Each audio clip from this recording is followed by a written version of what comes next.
ಯಾವುದೇ ಕಾರಣಕ್ಕೂ ದೇವರುಗಳ ಹತ್ರ ಮಾತಿಗೆ ಸಿಕ್ಕಾಕೊಂಬಾರ್ದು. ದೇವರುಗಳ ಹತ್ರ ಮಾತಿಗೆ ಸಿಕ್ಕಾಕೊಂಡ್ರೆ ಬಹಳ ಸಮಸ್ಯೆ. ದೇವರುಗಳು ಬೇಕಂತಲೇ ಅವ್ರನ್ನ ಪರೀಕ್ಷೆ ಮಾಡಕ್ಕೆ ಮರೆಸ್ತಾರೆ. ಅಂದ್ರೆ ನೆನಪಿರಬಾರ್ದು ಇವ್ರಿಗೆ ಅಂತ.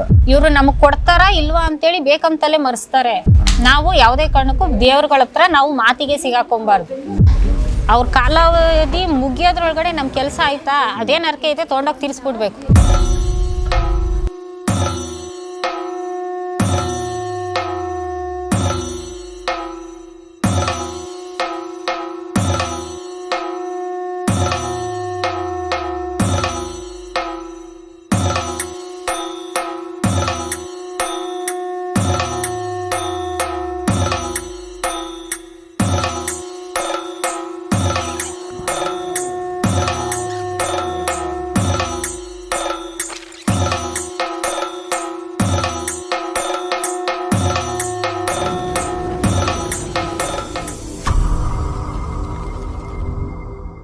ನಮಸ್ಕಾರ ವೀಕ್ಷಕರೇ. ನಮಸ್ಕಾರ. ನಮಸ್ತೆ ಸರ್. ಈಗ ದೇವಸ್ಥಾನಗಳ ವಿಚಾರಗಳಲ್ಲಿ ನಿಮ್ಗೆ ಸ್ವಲ್ಪ ಅನುಭವ ಇದೆ. ಹೌದು. ಕೆಲವೊಂದ್ಸರಿ ದೇವಸ್ಥಾನಗಳಿಗೆ ಹೋಗ್ತಾರೆ, ಕೆಲವೊಂದು ಏನೋ ಕೆಲಸಗಳಲ್ಲಿ ಅವ್ರ ಕಷ್ಟಗಳಿಗೆ ಅರಿಕೆಗಳು ಮಾಡ್ಕೊಂತಾರೆ. ಹೌದು. ಇಲ್ಲಪ್ಪ ನಮ್ಗೆ ಏನೋ ಒಂದು ಒಳ್ಳೇದಾದ್ರೆ ನಾವು ಏನೋ ಒಂದು ಮಾಡ್ತೀವಿ ಅಂತೇಳಿ ಅರಿಕೆಗಳು ಮಾಡ್ಕೊಳ್ಳೋದು. ಇನ್ನು ಕೆಲವೊಂದ್ಸರಿ ಕೆಲವೊಂದು ವ್ಯಕ್ತಿಗಳ ಜೊತೆನಲ್ಲಿ ಏನಾದರೂ ವಾಗ್ವಾದಗಳು, ಜಗಳಗಳು, ಇನ್ನೊಂದಾದಾಗ ಕೆಲವೊಂದು ಶಾಪಗಳಿಗೆ ಬಿಡ್ತಾರೆ. ನಿಮ್ದು ಹಿಂಗಾಗ್ಬಿಡ್ಲಿ, ನಿಮ್ಮ ವಂಶ ಹಿಂಗಾಗ್ಬಿಡ್ಲಿ, ನಿಮ್ಗೆ ಈ ತರ ತೊಂದರೆ ಆಗ್ಬಿಡ್ಲಿ, ಆ ದೇವ್ರು ನೋಡ್ಕೊಳ್ಳಿ ಅಂತ ಈ ತರ ಏನೋ ಒಂದಷ್ಟು ಬರ್ತದೆ ಮಾತು.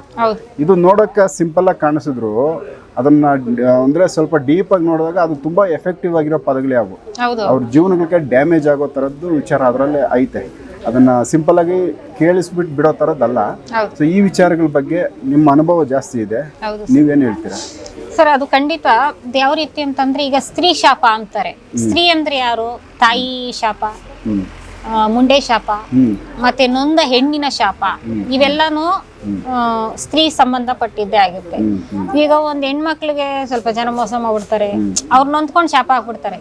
ನೀನು ಸರ್ವನಾಶ ಆಗೋಗ್ಬಿಡು, ಹಾಳಾಗೋಗ್ಬಿಡು, ಮತ್ತೆ ನಿನ್ ಜೀವನ ನಿನ್ ಮುಂದೆ ಬಿಟ್ಟು ಮದ್ವೆ ಆಗಿದ್ಯಾ, ನೀನು ಉದ್ಧಾರನೇ ಆಗ್ದಿದ್ದಂಗೆ ಸರ್ವನಾಶ ಆಗ್ಬಿಡು, ಮತ್ತೆ ನಿನ್ ಜೀವನದಲ್ಲಿ ನಿನ್ ತಲೆನೇ ಎತ್ತಲ್ಲ, ನಿನ್ ವಂಶ ಬೆಳಿದಿದ್ದಂಗೆ ಆಗ್ಬಿಡ್ಲಿ, ಇವೆಲ್ಲ ನಾನಾ ರೀತಿ ಶಾಪಗಳಾಗ್ತಾರೆ.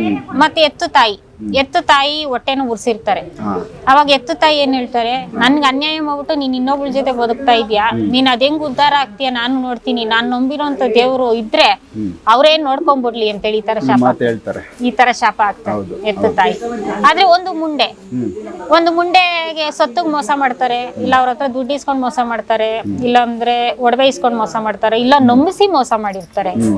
ಅವಾಗ ಏನ್ ಮಾಡ್ತಾರ ಅವರು, ಕಣ್ಣಲ್ಲಿ ನೀರ್ ಪಟ ಪಟ ಅಂತೇಳಿ ಕಣ್ಣಲ್ಲಿ ನೀರ್ ಹಾಕೊಂಡ್ ಮಣ್ಣೆತ್ತಿ ತೂರ್ ಬಿಡ್ತಾರೆ.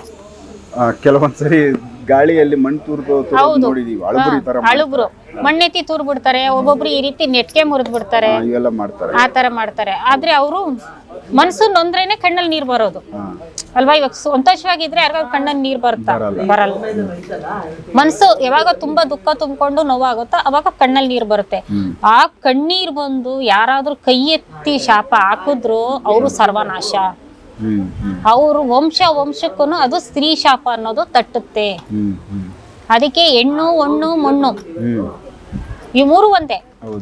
ಈಗ ಹೆಣ್ಣು ತಾಯಿ, ಜನ್ಮ ಕೊಟ್ಟೋಳು ತಾಯಿ, ಒಡ ಹುಟ್ಟೋಳು ಹೆಣ್ಣು, ಹೆಂಡತಿಯಾದವಳು ಹೆಣ್ಣು, ಹೊಟ್ಟೆಯಲ್ಲಿ ಹುಟ್ಟಿರೋ ಅಂತ ಮಗಳು ಹೆಣ್ಣು ಅಲ್ವಾ? ಕುಡಿಯೋ ನೀರು ಹೆಣ್ಣು, ನಾವು ಓಡಾಡೋ ಭೂಮಿ ತಾಯಿನೂ ಹೆಣ್ಣು, ಎಲ್ಲ ಪ್ರಕೃತಿನೇ ಹೆಣ್ಣು ಅಲ್ವಾ? ಹಂಗಿದ್ದಾಗ ಹೆಣ್ಣಿನ ಶಾಪ ಯಾವುದೇ ಕಾರಣಕ್ಕೂ ಯಾರಿಗೂ ಗಂಡ ಮಕ್ಕಳಿಗೆ ತಟ್ಟಬಾರ್ದು. ತಟ್ಟಿದ್ರೆ ಅವರು ಜೀವನದಲ್ಲಿ ಯಾವುದೇ ಕಾರಣಕ್ಕೂ ನಂಬರ್ 1 ಆಗಕ್ಕೆ ಸಾಧ್ಯ ಇಲ್ಲ, ತೊಂದರೆ ಆಗಕ್ಕೆ ಸಾಧ್ಯ ಇಲ್ಲ. ಇದರಲ್ಲಿ ಎಚ್ಚರಿಕೆ ತಗೋಬೇಕು. ಅಂದ್ರೆ ಅವ್ರ ಶಾಪಗಳಿಗೆ ತುತ್ತಾಗೋದು ಇವೆಲ್ಲ ಡೇಂಜರ್. ಹೌದು, ಡೇಂಜರ್. ಸೊ ಅವರಿಂದ ಸ್ವಲ್ಪ ಅವಾಯ್ಡ್ ಮಾಡ್ಕೊಂಡು ಅವ್ರನ್ನ ದೂರ, ಅಂದ್ರೆ ಇವರೇ ಆತರ ಒಂದು ಘಟನೆ ಸಂಭವಿಸುತ್ತೆ ಅನ್ನೋ ತರ ಇದ್ರೆ ಅವ್ರನ್ನ ದೂರ ಮಾಡೋದು ಒಳ್ಳೇದು, ಇಲ್ಲ ಇವ್ರು ಆಚೆ ಬಂದ್ಬಿಡೋದು ಒಳ್ಳೇದು.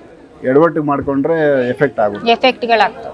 ಸೊ ಅದು ಒಬ್ರಿಗೆಲ್ಲ ಇಡೀ ಫ್ಯಾಮಿಲಿಗೆ ಬರುತ್ತೆ, ಇಡೀ ಕುಟುಂಬಕ್ಕೆ ಬರುತ್ತೆ. ಅವ್ರೇನಾದ್ರು ನಿನ್ ವಂಶ ನಿರ್ವಂಶ ಆಗ್ಲಿ ಅಂತೇಳಿ ಶಾಪ ಹಾಕ್ಬಿಟ್ರೆ ಅವ್ರ ವಂಶದಲ್ಲಿ ಗಂಡ್ಮಕ್ಳೇ ಹುಟ್ಟಲ್ಲ, ಬರೀ ಹೆಣ್ಣು ಸಂತಾನನೇ ಹುಟ್ಟುತ್ತೆ. ಅದ್ರಲ್ಲಿ ಗಂಡು ಮಕ್ಳು ಹುಟ್ಟಿದ್ರು ಹ್ಯಾಂಡಿಕ್ಯಾಫ್ಟ್ಗಳಾಗಿ ಹುಡ್ತಾರೆ, ಅಂಗವಿಕಲ ಮಕ್ಕಳು ಹುಡ್ತಾರೆ, ಇಲ್ಲಾಂದ್ರೆ ಅರ್ಧದಲ್ಲೇನೆ ಹೊಟ್ಟೆಲಿದ್ದಂಗೆ ಸತ್ತೋಗ್ತಾರೆ, ಇಲ್ಲ ಡೆಲಿವರಿ ಆದ್ಮೇಲೆ ಸತ್ತೋಗ್ತಾರೆ. ಇಲ್ಲ ಒಂದ್ ಸ್ವಲ್ಪ ದಿನ ಇದ್ದು ಸತ್ತೋಗ್ತಾರೆ. ಅಂದ್ರೆ ಆ ಮನೆಗೆ ಗಂಡ್ಮಕ್ಳು ಒಂದು ಆಧಾರವಾಗಿ ನಿಲ್ಲೋ ತರ ಇಲ್ಲ ನಿನ್ನ ವಂಶ ನಿರ್ವಂಶ ಆಗ್ಲಿ ಅಂತೇಳಿ ಶಾಪ ಹಾಕಿದಾಗ ಈ ತರ ಸಮಸ್ಯೆಗಳು ಬರ್ತವೆ. ಸೊ ಇವಾಗ್ತವೆ. ನಿನ್ನ ವಂಶ ಹಾಳಾಗೋಗ ಅಂತೇಳಿ ಶಾಪ ಹಾಕೋದ್ರು ಈ ಸಮಸ್ಯೆ ಬರುತ್ತೆ. ಇದರಲ್ಲಿ ಒಂದು ನನಗೆ ಡೌಟು, ಆ ಒಂದು ಶಾಪ ಹಾಕೋ ಒಂದು ಏನಿದ್ದಾರೆ ಅವರು ಸಂಪೂರ್ಣವಾಗಿ ಒಂದು ಆಧ್ಯಾತ್ಮದಲ್ಲೋ ಇಲ್ಲಾಂದ್ರೆ ಕಂಪ್ಲೀಟ್ ಆಗಿ ಏನಾದರೂ ಒಂದು ದೈವದ್ರಲ್ಲೋ ಅದರಲ್ಲಿ ಕಂಪ್ಲೀಟ್ ಒಂದು ಉನ್ನತ ಮಟ್ಟದಲ್ಲಿದ್ದಾಗ ಅವ್ರು ಹೇಳಿದ್ ಮಾತ್ರ ನಡೀತದ, ಇಲ್ಲ ಸಾಮಾನ್ಯವಾಗಿ ಇರ್ತಾರಲ್ಲ ಅವರು ಹೇಳಿದ್ರು ನಡೆದ್ ಬಿಡುತ್ತಾ? ಸರ್, ಎಲ್ಲಾರು ಶಾಪ ಹಾಕಿದ ತಕ್ಷಣ ಎಲ್ಲಾರು ತಟ್ಟಲ್ಲ. ಅದು ಯಾವ ರೀತಿ ಅಂತಂದ್ರೆ, ಒಂದು ಗಂಡ್ಸು ಒಂದು ಹೆಂಗಸಿಗೆ ಮೋಸ ಮಾಡಿರ್ಬೇಕು. ಮೋಸ ಮಾಡುದು ಆ ಹೆಣ್ಣಿನ ಮನ್ಸು ನೊಂದಿರ್ಬೇಕು, ನೊಂದು ಕಣ್ಣಲ್ಲಿ ನೀರ್ ಬಂದಿರ್ಬೇಕು. ಅವಾಗ ಅವಳು ಮನ್ಸು ಪೂರ್ತಿಯಾಗಿ ಬಾಯಿಂದ ತೆಗೆದು ಒಳ್ಳೇದಾಗ್ಲಿ ಅಂದ್ರೆ ಒಳ್ಳೇದಾಗ್ಬಿಡುತ್ತೆ. ಅದೇ ನೀನು ಹಾಳಾಗೋಗ್ಬಿಡು ಅಂದ್ಬಿಟ್ರೆ ಅವ್ರು ಹಾಳಾಗೆ ಹೋಗ್ತಾರೆ. ನಡೆಯುತ್ತೆ ಸರ್. ಮತ್ತೆ ಈಗ ಅರ್ಕೆಗಳ ಬಗ್ಗೆ ಕೆಲವೊಂದು ದೇವಸ್ಥಾನಗಳಿಗೆ ಹೋಗ್ತಾರೆ, ಏನೋ ಒಂದು ಅರ್ಕೆ ಕಟ್ಕೋತಾರೆ, ಮರ್ತ ಹೋಗ್ಬಿಡ್ತಾರೆ. ಆ ಅರ್ಕೆ ಎಷ್ಟೋ ವರ್ಷಗಳಾದ್ಮೇಲೆ ನಮ್ಗೆ ಎಲ್ಲೋ ಏನೋ ಕೆಲ್ಸಗಳಾಗ್ತಾ ಇಲ್ಲ ಅಂದಾಗ ಯಾವ್ದೋ ದೇವಸ್ಥಾನದ ಅರ್ಕೆ ಐತೆ, ನಮ್ಗೆ ಯಾವ ದೇವಸ್ಥಾನ ಅಂತ ಗೊತ್ತೇ ಇರಲ್ಲ ಅಂತ ಹೇಳ್ತಾರೆ. ಈ ತರ ಕೇಸ್ ನಿಮ್ಮ ಹತ್ರನೇ ಬರ್ತಾ ಇದೆ? ಈ ತರ ನಮ್ಮ ಹತ್ರ ಬಂದಿದೆ ಕೇಸು. ಮಗನ್ ಮದ್ವೆಗೆ ಅರ್ಕೆ ಮಾಡ್ಕೊಂಡವ್ರೆ. ಎಲ್ಲಿ ಬಾಯಿಕೊಂಡ ಇದು ಮುದ್ಗಾನ್ ಕುಂಟ ಅಂತ ಇಲ್ಲಿ ಗೋರಿಬಿದ್ಲೂರ್ ಹತ್ರ ಗಂಗಮ್ಮನ್ಗೆ ನೀರ್ ಹಾಕ್ಸ್ಬಿಟ್ಟು ಅರ್ಕೆ ಮಾಡ್ಕೊಂಡವ್ರೆ. ಅರ್ಕೆ ಮಾಡ್ಕೊಂಡಾದ್ಮೇಲೆ ಮಗನ್ಗೆ ಮದ್ವೆನೂ ಆಗೈತೆ. 15 ದಿನದಲ್ಲಿ ಮದ್ವೆ ಆಗೈತೆ. ಇವ್ರು ಮಗನೂ ಹೋಗೋನೆ, ತಾಯಿನೂ ಹೋಗೋರೆ. ಅಂದ್ರೆ ಅದ್ ಏನ್ ಅರ್ಥ ಅಂದ್ರೆ, ತಾಯಿ ಅರ್ಕೆ ಮಾಡ್ಕೊಂಡಿದ್ದು ಈ ವರ್ಷದೊಳಗಡೆ ಮಗನ್ ಮದ್ವೆ ಆಗ್ಬೇಕು ಅಂತ ಇವ್ರು ಇಷ್ಟಪಟ್ಟಿದ್ ಹುಡುಗಿನ. ಆದ್ರೆ ಈ ಹುಡುಗ ಅರ್ಕೆ ಮಾಡ್ಕೊಂಡಿರೋದು ನಾನ್ ಇಷ್ಟಪಡೋ ಹುಡುಗಿ ಜೊತೆ ನಾನು ಮದ್ವೆ ಮಾಡಮ್ಮ ಅಂತೇಳಿ ಈ ಹುಡುಗ ಅರ್ಕೆ ಮಾಡ್ಕೊಂಡಿರೋದು. ಇಬ್ರು ಅರ್ಕೆನು ಒಂದೇ ದೇವ್ರ ಹತ್ರ. ಬೇರೆ ಆಗಿದೆ. ಆದ್ರೆ ಮಗ ಇಷ್ಟಪಟ್ಟಿರೋ ಹುಡುಗಿಗೆ ಅವ್ನ್ ಮದ್ವೆ ಆಗೋನೆ. ಆದ್ರೆ ಇವ್ರ ತಾಯಿ ಮನೆ ಕಡೆಗೆ ಅವ್ನ ಅರ್ಕೆ ಮಾಡ್ಕೊಂಡಿರೋ ಗೊತ್ತಿಲ್ಲ. ಇವ್ರ ಅರ್ಕೆ ಮಾಡ್ಕೊಂಡಿರೋ ನನ್ ಮಗನು ಮದ್ವೆ ಆದ್ರೆ ಬಂದು ವರ್ಷ ತುಂಬದ್ರೊಳಗಡೆ ಮಡ್ಲಕ್ಕಿ ಪೂಜೆ ಕೊಟ್ಟು ಇದ್ ಮಾಡ್ತೀನಿ ಅಂತ ಅವ್ರ ಅರ್ಕೆ ಮಾಡ್ಕೊಂಡಿರೋ. ಒಟ್ನಲ್ಲಿ ಇವ್ರು ಮಾಡ್ಲಿ, ಆ ಹುಡ್ಗ ಮದ್ವೆ ಆಯ್ತಾ, ಅದ್ ಅರ್ಕೆ ತೀರ್ಸ್ಬೇಕಾ? ಅದೇ ನನ್ನ ಹತ್ರ ಕ್ರಾಸ್ ಕ್ವಶನ್ ಮಾಡೋದು. ನಾವು ಅಂದ್ರೆ ಇಲ್ಲಿ ಅಂದ್ರೆ ನಾವು ಇದು ನಿಗದಿ ಮಾಡಿರೋ ಹುಡುಗಿ ಆಗಿಲ್ಲ, ಅಲ್ಲಿ ಯಾರೋ ಆಗಿರ್ಬೋದು. ನಾವ್ ಇದೇ ಹುಡುಗಿ. ನಾನು ಅದಕ್ಕೆ ಎಕ್ಸಾಂಪಲ್ ಹೇಳ್ದೆ, ನೋಡಮ್ಮ ನೀನ್ ಕೇಳಿದ್ದೇನು ದೇವ್ರ ಹತ್ರ, ಅದು ಅರ್ಕೆ ಇದೆ ಅಂತ ನಾನೇ ಹೇಳಿದ್ದು, ಒಂದ್ ಹೆಣ್ಣು ದೇವ್ರ ಅರ್ಕೆ ಇದೆ ಅಂತೇಳಿ. ಅವಾಗ ಇಲ್ಲ ಅದಿಲ್ಲ ಇದಿಲ್ಲ ಇದೆ ನೆನಪು ಮಾಡು ಅಂದಿದ್ದಕ್ಕೆ ಆಮೇಲೆ ಹಿಂಗಿದೆ ಅಂತೇಳಿ ಅಂದ್ರು. ಹಂಗಂದ್ರೆ ನಾನು ನೋಡಿದ ಹುಡುಗಿ ನಮ್ ಜಾತಿಯಲ್ಲಿ ಮಾಡಿ ಜಾತಿ ಬಿಟ್ ಮಾಡ್ಕೊಂಡು ನೀನ್ ಏನಂತ ಕೇಳ್ದೆ ದೇವ್ರ ಹತ್ರ ಹೋಗಿ, ಇಂಥ ವರ್ಷದಷ್ಟೊಳಗಡೆ ನನ್ ಮಗನ್ ಮದ್ವೆ ಆಗ್ಬೇಕು ಅಂತ ಕೇಳ್ದ? ಹೌದು ಕೇಳ್ದೆ. ಇಂಥ ಹುಡುಗಿನೇ ಆಗ್ಬೇಕು ಅಂತ ಕೇಳಿದ್ದ?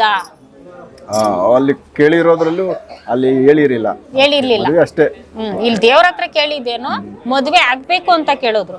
ಆದ್ರೆ ನಾನ್ ನೋಡಿರೋ ಹುಡುಗಿನೇ ಆಗ್ಬೇಕು, ಇಲ್ಲ ನಾನು ಒಂದು ಹುಡುಗಿ ನೋಡ್ಕೊಂಡು ಯಾವ ಹುಡುಗಿನೇ ಆಗ್ಬೇಕು ಅಂತ ಕೇಳಿದ್ದ? ಇಲ್ಲ. ನೀನ್ ಕೇಳಿದ್ದು ಮದ್ವೆ. ನಿಮ್ ಮಗ ಏನ್ ಕೇಳ್ದ? ನಾನ್ ಇಷ್ಟಪಟ್ಟಿರೋ ಹುಡುಗಿ ಜೊತೆ ಮದ್ವೆ ಆಗೋ ರೀತಿ ಮಾಡ್ಕೊಡಮ್ಮ ಅಂತ ಕೇಳಿದ್ರು. ಅದಾಗಿದೆ ತಾನೆ. ಇಬ್ರು ಹೋಗಿರೋದು ಒಂದೇ ಕೆಲ್ಸಕ್ಕೆ. ಈಗ ಅವ್ರ ಅರ್ಕೆನೂ ತಲುಪೈತೆ, ನಿನ್ನ ಅರ್ಕೆನೂ ತಲುಪೈತೆ. ಮತ್ತೆ ಎತ್ಕೊಂಡ ಫಸ್ಟ್ ಅರ್ಕೆ ತೀರ್ಸಲ್ಲಿ ಅಂತ. ಸೊ ಈ ಅರ್ಕೆಗಳು ಹಂಗೆ ನಿಂತೋಗ್ತವೆ. ಆ ಅರ್ಕೆಗಳೇನಾದ್ರು ನಿಂತೋದ್ರೆ ಕೆಲಸ ಕಾರ್ಯಗಳಲ್ಲಿ ಅಡಚಣೆ ಆಗುತ್ತೆ, ಮಕ್ಕಳಾಗಲ್ಲ. ದೇವ್ರು ಈಗ 1 ವರ್ಷ ಅಂತ ನಾವು ಒಂದು ನಿಗದಿ ಅಗ್ರಿಮೆಂಟ್ ಮಾಡಿರ್ತೀವಿ ಅರ್ಕೆ ಮಾಡ್ಕೊಂಡು. 1 ವರ್ಷ ಆದ್ಮೇಲೂ ಅವ್ರು ಅದಕ್ಕೊಂದು ರೆಸ್ಪಾನ್ಸ್ ಮಾಡಲ್ಲ, ಅರ್ಕೆ ತೀರ್ಸಲ್ಲ. 2 ವರ್ಷ ನೋಡ್ತಾರೆ, 3 ವರ್ಷ ನೋಡ್ತಾರೆ. ಅದು ಡೇಟ್ ಎಕ್ಸ್ಪೈರಿ ಆಗ್ಬಿಟ್ಟಿರುತ್ತೆ. ಅವಾಗ ಏನ್ ಮಾಡ್ತಾರೆ, ಅಲ್ಲಿ ಏನಾದ್ರೂ ಒಂದು ಸಣ್ಣ ಸಮಸ್ಯೆಗಳು ಕೊಡ್ತಾ ಇರ್ತಾರೆ. ಬಿಸ್ನೆಸ್ ಆಗದೆ ಇರೋದು, ಬಿಸ್ನೆಸ್ ಮಾಡ್ತಿದ್ರೆ, ಇಲ್ಲ ಮನೆಯಲ್ಲಿ ಗಂಡ ಹೆಂಡತಿ ನಡುವೆ ಅಂಡರ್ಸ್ಟ್ಯಾಂಡಿಂಗ್ ಇರಲ್ಲ, ಮನಸ್ತಾಪಗಳು, ಜಗಳಗಳು, ಇಲ್ಲ ಮಕ್ಕಳಾಗಲ್ಲ, ಏನೋ ಒಂದು ಮನೆಯಲ್ಲಿ ಕಿರಿಕಿರಿ ಆಗ್ತಿರುತ್ತೆ, ಮನ್ಸಿಗೆ ನೆಮ್ಮದಿ ಇರಲ್ಲ, ಈ ತರ ಎಲ್ಲ ಆಗ್ತಾ ಇರುತ್ತೆ. ಅವಾಗ ಏನ್ ಮಾಡ್ತಾರೆ, ಹಿಂಗೆ ನಮ್ಮಂತ ಒಂದು ದೇವಸ್ಥಾನ ಕಮಿಟಿಗಳು ಅಂತವ್ರ ಹತ್ರ ಹೋಗ್ತಾರೆ. ಹೋಗ್ಬಿಟ್ಟಿಂದೇನು ಅವಾಗ ಅಲ್ಲಿ ಕೇಳ್ಕೊಂಡು, ಹೌದಾ ಅಂತೇಳಿ ಅವಾಗ ನಾವು ಈ ಕಡೆಯಿಂದ ಒಂದ್ ಸ್ವಲ್ಪ ನೀನ್ ಹೋಗಿ ಅಲ್ಲಿ ಪೂಜೆ ಮಾಡ್ಕೊಬರೋ ಗಂಟ ನಮ್ಮ ಹತ್ರ ಬರ್ಬೇಡ ಅಂತೇಳಿ ಸ್ವಲ್ಪ ಜೋರ್ ಮಾಡ್ದಾಗ ತಕ್ಷಣ ಓಡೋಗ್ತಾರೆ ಅರ್ಕೆ ತೀರ್ಸಕ್ಕೆ. ಸೊ ಆಗ ತೀರಿಸ್ತಾರೆ. ಅಂದ್ರೆ ಈ ಮಿಸ್ ಆಗಿರೋ ಅರ್ಕೆಗಳು ಓಕೆ, ನಿಮ್ಮಂತರ ಈ ತರ ಒಂದು ದೇವಸ್ಥಾನಗಳ ಹತ್ರ ಬಂದಾಗ ಯಾವ್ದೋ ಒಂದು ಈ ತರ ಇದೆ ಅಂತ ಒಂದು ಸೂಚನೆಗಳು ಸಿಕ್ಕಿ ಹೇಳ್ತೀರಾ. ಕೆಲವರಿಗೆ ಗೊತ್ತೇ ಆಗಲ್ಲ. ಯಾವ್ದೋ ಅಂದ್ರೆ ತಾಯಿ ಮಾಡಿರ್ತಾರೋ ಇಲ್ಲ ತಂದೆ ಮಾಡ್ಕೊಂಡ್ಬಿಟ್ಟಿರ್ತಾರೆ, ಅವ್ರು ಇರೋದಿಲ್ಲ, ಅವ್ರಿಗೆ ಗೊತ್ತಿರೋದಿಲ್ಲ, ಅವ್ರು ಅರ್ಕೆ ತೀರ್ಸೋ ಶಕ್ತಿನೂ ಇರಲ್ಲ ಅವ್ರಿಗೆ. ಮಕ್ಕಳಿಗೆ ಅದು ಎಫೆಕ್ಟ್ ಆಗ್ತಾ ಇರ್ತದೆ, ಮಕ್ಕಳು ಒದ್ದಾಡ್ತಾ ಇರ್ತಾರೆ ಏನಾಯ್ತು ಅಂತ. ಇವಾಗ ಇನ್ನೊಬ್ರದ್ದು ನೋಡಿದೆ ಅಂಜನದಲ್ಲಿ, ಅವರು ಚಿಕ್ಕ ಇವಾಗ ಇರೋರ್ಗೆ ಗೊತ್ತಿಲ್ಲ ಅದೇನ್ ಅರ್ಕೆ ಮಾಡೋರೆ ಅಂತ. ಅವ್ರ ತಂದೆ ತಾಯಿಗಳು ಮಾಡಿರೋ ಅರ್ಕೆ ಅದು. ಚಿಕ್ಕವರು ಅವ್ರು ಮದ್ವೆ ಆಗಿದ್ ವಸ್ತ್ರಲ್ಲಿ ಇಂಥ ಗಂಡು ಮಗು ಆದ್ರೆ ಇದೇನು ಮುಕ್ಕೋಡ ಮಾಡಿಸ್ಕೊಡ್ತೀನಿ ಬೆಳ್ಳಿದು ಅಂತೇಳಿ ಅರ್ಕೆ ಮಾಡಿದ್ದಾರೆ. ಓಕೆ. ಹಾ, ಅದು ದೇವ್ರಿಗೆ ಅವತ್ತಿಂದ ಇವತ್ತು ತನಕ ಅವ್ರು ಮಾಡ್ಸೇ ಇಲ್ಲ, ಅರ್ಕೆ ತೀರ್ಸೇ ಇಲ್ಲ. ಅವ್ರ ಮನೆಯಲ್ಲಿ ಅವತ್ತಿಂದ ಇವತ್ತು ತನಕ ಅವ್ರು ಏಳ್ಗೆನೇ ಇಲ್ಲ. ಅದು ಮಾಡೋ ಗಂಟ ಅವ್ರು ಹಂಗೆ ಡಲ್ ಆಗ್ತಾರೆ. ಅಂದ್ರೆ ಇವಾಗ ಹೇಳೋರೆ, ಅವಾಗ ರೇಟ್ ಕಡಿಮೆ ಇತ್ತು ಹೇಳೋರೆ, ಎಷ್ಟು ಒಂದ್ 25 ವರ್ಷದ ಮುಂಚೆ. ಇವಾಗ ರೇಟ್ ಜಾಸ್ತಿ ಇದೆ, ಆಗಲ್ಲ. ನೀನ್ ಅಷ್ಟು ದೊಡ್ಡದ್ ಮಾಡಿಲ್ಲ ಅಂದ್ರು ಇಷ್ಟು ದೊಡ್ಡದಾದ್ರೂ ಮುಕ್ಕೋಡ ಮಾಡಿಸ್ಕೊಂಡೋಗಿ ಹಾಕ್ಬೇಕು ಅಲ್ವಾ. ನಾವ್ ಹೇಳಿರೋದೇನೋ ಮುಕ್ಕೋಡ ಮಾಡಿಸ್ತೀವಿ ಅಂತ ಹೇಳಿರೋದು, ನೀನ್ ಇಷ್ಟು ಕೆಜಿ ಇದು ಅಂತ ಹೇಳಿಲ್ವಲ್ಲ. ಇಷ್ಟಾದ್ರೂ ಮುಕ್ಕೋಡನೆ, ಇಷ್ಟಾದ್ರೂ ಮುಕ್ಕೋಡನೆ, ನಿಜ ಅಲ್ವಾ. ಇವತ್ತಿನ ಕಾಲಕ್ಕೆ ಆ ರೇಟ್ ಅಷ್ಟು ಆಗಲ್ಲ ಅಂದಾಗ ಸಣ್ಣದಾಗಿ ಮಾಡ್ಬೋದು. ಸೊ ಈ ಅರ್ಕಿಗಳು ಡ್ಯಾಮೇಜ್ ಮಾಡ್ತವೆ. ಯಾವುದೇ ಕಾರಣಕ್ಕೂ ದೇವ್ರಗಳ ಹತ್ರ ಮಾತಿಗೆ ಸಿಕ್ಕಾಕೊಂಬಾರ್ದು. ದೇವ್ರಗಳ ಹತ್ರ ಮಾತಿಗೆ ಸಿಕ್ಕಾಕೊಂಡ್ರೆ ಬಹಳ ಸಮಸ್ಯೆ. ದೇವ್ರುಗಳು ಬೇಕಂತಲೇ ಅವ್ರನ್ನ ಪರೀಕ್ಷೆ ಮಾಡಕ್ಕೆ ಮರೆಸ್ತಾರೆ. ಅಂದ್ರೆ ನೆನಪಿರಬಾರ್ದು ಇವ್ರಿಗೆ ಅಂತ. ಇವ್ರು ನಮಗ್ ಕೊಡ್ತಾರಾ ಇಲ್ವಾ ಅಂತೇಳಿ ಬೇಕಂತಲೇ ಮರೆಸ್ತಾರೆ. ನಾವು ಯಾವುದೇ ಕಾರಣಕ್ಕೂ ದೇವ್ರಗಳ ಹತ್ರ ನಾವು ಮಾತಿಗೆ ಸಿಗಾಕೊಂಬಾರ್ದು. ಅವ್ರ ಕಾಲಾವಧಿ ಮುಗಿಯೋದ್ರೊಳಗಡೆ ನಮ್ ಕೆಲ್ಸ ಆಯ್ತಾ, ಅದೇನ್ ಅರ್ಕೆ ಐತೆ ತೊಗೊಂಡೋಗಿ ತೀರ್ಸ್ಬಿಡ್ಬೇಕು. ಇವಾಗ ಮೊನ್ನೆ ಕತ್ರಗುಪ್ಪೆ ಚಾಮುಂಡೇಶ್ವರಿ ದೇವಸ್ಥಾನ ಅವ್ರದ್ದು, ಬ್ರಾಹ್ಮಣರವ್ರು, ಅವರು ಹೆಂಡತಿ ಕೋಮಾಗ ಹೋಗ್ಬಿಟ್ಟಿದ್ರು. ಆಮೇಲೆ ನಮಗ್ ಫೋನ್ ಮಾಡಿದ್ರು, ಹಿಂಗ ಆಗ್ಬಿಟ್ಟಿದೆ ಅಂತೇಳಿ. ಸರಿ, ಒಂದು ದೇವ್ರಿಗೊಂದು ಅರ್ಕೆ ಕಟ್ಕೊಳ್ಳಿ, ಅವ್ರದ್ದು ಹೆಸರು ಹೇಳಿ, ನಾವಿಲ್ಲಿ ನೋಡ್ಕೊಂಡು ಇದ್ ಮಾಡ್ತೀವಿ ಅಂತೇಳಿ ಅವ್ರ ಹೆಸರು ಹೇಳಿದ್ರು. ನಾವಿಲ್ಲಿ ನೋಡ್ಕೊಂಡು ನಾವೇನ್ ಮಾಡ್ಬೇಕು ಅದ್ ಮಾಡಿದ್ವಿ. ನಾಳೆ ಅಷ್ಟೇ ಡಿಸ್ಚಾರ್ಜ್ ಆಗ್ತಾರೆ ಬಿಡಿ ಅಂತ ಹೇಳಿದ್ವಿ. ಇವತ್ತಿ ಬರ್ಬೇಕಿತ್ತು, ಅವ್ರು ಹಾಸ್ಪಿಟ್ಲಿಗೆ ಚೆಕಪ್ ಹೋದ್ರು, ಹೋಗಿಲ್ಲ, ಆಗಿಲ್ಲ, ಬರ್ತಾರೆ, ನೆಕ್ಸ್ಟ್ ಬರ್ತಾರೆ. ಅವಾಗ ಅವರು ಅರ್ಕೆ ಮಾಡ್ಕೊಂಡ್ರು, ಬಂದು ಮಡ್ಲಕ್ಕಿ ಕಾಟೇರಮ್ಮಂಗು ಮುನೇಶ್ವರ್ಗೆ ಮಡ್ಲಕ್ಕಿ ಕೊಟ್ಟು ಪೂಜೆ ಮಾಡ್ಕೊಂಡು ಹೋಗ್ತೀವಿ ಅಂತೇಳಿ. ಅದೇ ತರ ಮೊನ್ನೆ ಬಂದ್ಬಿಟ್ಟಿಂದೇನೆ ಮಡ್ಲಕ್ಕಿ ಎಲ್ಲ ತಗೊಬಂದು ಶುಕ್ರವಾರದ ದಿನ ಅಲ್ಲ ಭಾನುವಾರದ ದಿನ ಬಂದು ಮಡ್ಲಕ್ಕಿ ಪೂಜೆ ಸಾಮಾನೆಲ್ಲ ತಂದು ಪೂಜೆ ಮಾಡಿಸ್ಕೊಂಡು ಮಡ್ಲಕ್ಕಿ ಎಲ್ಲ ಕೊಟ್ಟು ಅದೆಷ್ಟೋ ಕಾಣಿಕೆ ಹಾಕ್ಬಿಟ್ಟು ನಮ್ಮನ್ನ ಬಂದು ಮನೇಲಿ ಮಾತಾಡಿಸ್ಕೊಂಡು ಹೋದ್ರು. ಈಗ ಒಂದೇ ಸರಿ ಯಾವುದೋ ಒಂದು ಮೇಯ್ನ್ ಸಮಸ್ಯೆ, ಸಪೋಸ್ ಮದುವೆದೆ ಅಂತ ಇಟ್ಕೊಳ್ಳೋಣ, ಒಂದು ಮದುವೆ ಆಗ್ತಾ ಇಲ್ಲ ಅಂತೇಳಿ ಸಾಕಷ್ಟು ದೇವರುಗಳ ಹತ್ರ ಅರ್ಕೆಗಳು ಮಾಡಿಬಿಡ್ತಾರೆ. ಹೌದು, ಕನ್ಫ್ಯೂಸ್ ಆಗಿರುತ್ತೆ. ನಮಗೆ ನೆನಪಿರಲ್ಲ, ಎಲ್ಲೋ ಒಂದು ಕಡೆ ಹೋಗಿರ್ತೀವಿ, ಸಡನ್ನಾಗಿ ಯಾವುದೋ ಒಂದು ದೇವಸ್ಥಾನ, ಅಲ್ಲಿ ಸಿಂಪಲ್ಲಾಗಿ ಹೋಗಿ ಆಯಿತು ಇದೊಂದು ಕೆಲಸಕ್ಕೆ ನಮಗೆ ಒಂದು ಮಾಡಿಕೊಟ್ರೆ ನಾವು ಬಂದು ಪೂಜೆ ಮಾಡ್ಕೊಂಡು ಹೋಗ್ತೀವಿ. ಒಂದೇ ಒಂದು ಸಮಸ್ಯೆಗೆ ಸುಮಾರು ಒಂದು 100 ದೇವರುಗಳಿಗೆ ಅರ್ಕೆ ಮಾಡ್ಕೊಂಡ್ಬಿಡ್ತಾರೆ. ಯಾವ ದೇವರು ಇದರಲ್ಲಿ ಒಳ್ಳೇದು ಮಾಡ್ತು, ಇವ್ರಿಗೆ ಹೆಂಗ್ ಗೊತ್ತಾಗುತ್ತೆ? ಅದು ಹೇಗೆ ಅಂತಂದ್ರೆ, ಈಗ ನಾನು ಮದುವೆ ವಿಚಾರವಾಗಿ ದೇವಸ್ಥಾನಗಳಿಗೆ ಹೋಗಿದ್ದೀನಿ. ಎಷ್ಟು ಒಂದು 10 ದೇವಸ್ಥಾನಗಳಿಗೆ ಹೋಗಿರ್ತೀನಿ. ಅಷ್ಟು 10 ದೇವಸ್ಥಾನಗಳಿಗೆ ಹೋದು ಬಂದ್ರು ಆಗಿಲ್ಲ, ಆಯ್ತಾ. ಅದು ಅರ್ಕೆ ಅನ್ನೋದು ಸೈಡ್ಗಿರ್ಲಿ. ಇವಾಗ ನೆಕ್ಸ್ಟ್ 11ನೇದು ನಾನು ಈ ದೇವಸ್ಥಾನಕ್ಕೆ ಬಂದಿದ್ದೀನಿ. ನಾನ್ ಬಂದು ಇಲ್ಲಿ ಹೇಳ್ದಂಗೆ 3 ವಾರ ಬಂದು ನೀರು ಹಾಕಿಸ್ಕೊಂಡು ಮದುವೆಗೆ ಪ್ರಯತ್ನ ಮಾಡಿದೀವಿ, ಮದುವೆ ಆಗಿರುತ್ತೆ. ಆಗ ಹರಕೆ ಬಂದು ಈ ದೇವಸ್ಥಾನಕ್ಕೆ ಸೇರಿಸ್ಬೇಕು. ಇನ್ನ 10 ದೇವಸ್ಥಾನಗಳಿಗೆ ಸೇರ್ಸಂಗಿಲ್ಲ, ಅದು ಮನ್ನಾ ಆಗ್ಬಿಡು. ಮನ್ನಾ ಅದು ಅಂದ್ರೆ ಅಲ್ಲಿ ಕೆಲಸ ಆಗಿಲ್ಲ ಅಂತ. ಕೆಲಸ ಆಗಿಲ್ಲ ಆಯ್ತಲ್ಲ, ಎಲ್ಲೋ ಒಂದ್ ಕಡೆ ಆಯ್ತಲ್ಲ, ಬಟ್ ಅಂದ್ರೆ ಇಲ್ಲಿರೋ ದೇವ್ರ ಕಡೆಯಿಂದ ಆಯ್ತಲ್ಲ. ಬಟ್ ಅವರು ನಾವು ಮಾಡಿದ್ದೀವಿ, ನಾವು ಆಶೀರ್ವಾದ ಮಾಡಿದೀವಿ ಅಂದ್ರೆ ಆ ತರ ಆಶೀರ್ವಾದ ಮಾಡಿದಿದ್ರೆ ಇಲ್ಲಿ ಬರೋ ತನಕ ಬಿಡ್ತಿರ್ಲಿಲ್ಲ, ಅಲ್ಲೇನೆ ಆಗ್ಬೇಕಿತ್ತಲ್ಲ ಮದುವೆ.